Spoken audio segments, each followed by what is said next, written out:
আসুন আমার বাড়ির মা তুলসী মহারানীর আমি প্রত্যেক দিন কীভাবে সেবা করি সেটা আজকে আমি আপনাদের সাথে শেয়ার করব।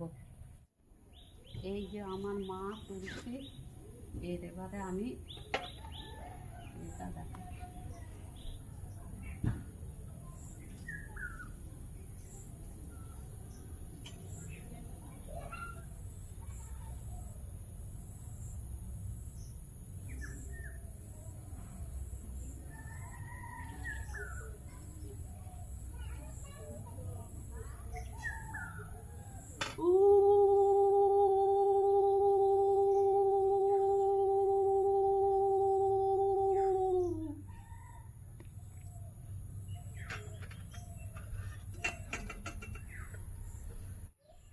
আমার চ্যানেলটিকে লাইক করবেন এবং সাবস্ক্রাইব করে আমার পাশে থাকবেন।